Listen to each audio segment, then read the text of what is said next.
যে আমার কাছে আইছো, বিশ্বাস করে আইছো? হ্যাঁ, বিশ্বাস করে। তুমি হিন্দু না মুসলমান? মুসলমান। একবার কও বিসমিল্লাহ, বিসমিল্লাহ। আরেকবার কও সুবহানাল্লাহ। সুবহানাল্লাহ। নামগুলো নিলে ভালো না ক্ষতি? ভালো। তোমার চারটা কথা বলে দিয়ে যাবো। কথা চারটা যদি সত্য হয় সত্য বলবি, মিথ্যার আশ্রয় নিবি, আল্লাহর কাছে ঠেকা থাকবি। কথাটা কি কইছি বুঝতে পারছ? হ্যাঁ, বুঝতে আরেকবার কবি বিসমিল্লাহ, বিসমিল্লাহ। আরেকবার কও সুবহানাল্লাহ। সুবহানাল্লাহ। নামগুলো নিলে ভালো না ক্ষতি? ভালো। তুই এমন একটা ব্যক্তি, নিজে না খাইয়া মানুষের খাওয়াস, তারাই এসে তোরে কাল হয়ে দাঁড়ায়। কথাটা ঠিক না বে ঠিক? ঠিক। রাগ করলি? না। এই কথাটা আমার কোনোদিন বলছিলি? না। তোরে আরো তিনটা কথা বলে দিয়ে যাবো। জবানের স্যার, নাম করিস না। জিবরাইল। বাবা। কথা বলো না, জীবনের নাম কি? জিবরাইল। আমি তোর একটা কথা বলে দিয়ে যাই, কথাগুলো তুই নিয়ম কানুন ভাবে চলবি, আল্লাহ তোরে যা সমস্যা আছে মুক্তি করে দেবো। কথাটা কি কইছি বুঝতে পারছ? হ্যাঁ, বুঝতে তুই এমন একটা ব্যক্তি, মানুষের দুঃখ কষ্ট দেখতে পারস না, তার পাশে যাই দাঁড়াস, তারাই তোরে ক্ষতি করার জন্য তোরে পিছে পিছে ঘুরে। কথাটা কি কইছি বুঝতে পারছ? হ্যাঁ, বুঝতে পারছি। তুই এমন একটা ব্যক্তি, অন্ধকার রাস্তায় যখন তুই একা চলাফেরা করস, পিছন থেকে জানি কিরকম একটা শব্দ হয়, পিছনে তাকাই দেখোস কিছুই নাই। কথাটা ঠিক নেবে ঠিক? ঠিক। যখন তোর কাছে টাকা পয়সা থাকে, তখন তোর আত্মীয় স্বজন বন্ধু বান্ধব গ্রামবাসী থাকে।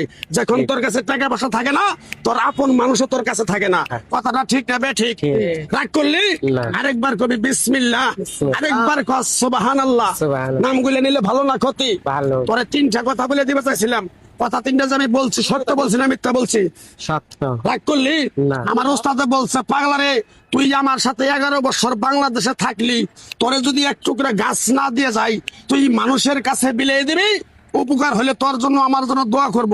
তাই আমি আমার ওস্তাদের কথা মান্য করে গাছ গাছরা তাবিজ কবজ দিয়ে কারো কাছে টাকা পয়সা নিয়ে খাই না। আমি যে তোরে কথা কটা বলছি, সত্য বলছি না মিথ্যা বলছিলাম? সত্য। রাগ করলি? না। তোর সাথে আগে পিছে কোনদিন দেখা হয়েছিল? না। যদি উপকার হয়, মসজিদ মাদ্রাসা এতিমখানায় 10, 20, 50 টাকা দিতে পারবি? পারবো। বিশ্বাসে বস্তু মিলে তর্কে বহুদূর। আমার ওস্তাদে বলছে, পাগলারে এই গাছটা দিয়ে যদি টাকা পয়সা খাস, তাহলে তোর নাক মুখ দিয়ে রক্ত উঠে তুই মারা যাবি। তাই আমার ওস্তাদের কথা মান্য করে তাবিজ কবজ দিয়ে কারো কাছে টাকা পয়সা নিয়ে খাই না। তোর কাছ থেকে সামান্য কিছু টাকা নিয়া আমি তোর হোটেলে একসঙ্গে খামু, দিতে পারবি? আছে? থাক, বুঝতে পারছি। পারবো, তোর কাছ থেকে যদি কেউ 10 টাকা চায়, তাহলে তুই 500 টাকা হলাদ দাস। এই টাকাটা যখন তুই চাইতে যাস, তোর সাথে মন কালাকালি হয়। ঠিক না বে ঠিক? ঠিক। রাগ করলি? না। তোর মনটা খুবই বড়। তুই এমন একটা ব্যক্তি, বাড়ির সবাই একদিকে, তুই হলি একাই একদিকে। তুই যেটা করতে চাস সেটাই করস। তোর যদি 2, 4, 50 হাজার টাকা নষ্ট হয়ে যাও, তাও ওই দিকে তাকাও না। কথা ঠিক না বে ঠিক? ঠিক। রাগ করলি? তুই না। যা করতে চাস তাই করস। ঠিক না রে বে ঠিক? ঠিক। তো যাই হোক, গাছটা দেওয়ার আগে তোর কাছ থেকে সামান্য কিছু টাকা চাইছিলাম, দিতে পারবি? পারবো। থাক, লাগবো না। তোর মনটা খুবই বড়। তোর কাছ থেকে আমি টাকা ছাড়াই যদি জিনিসটা দেই,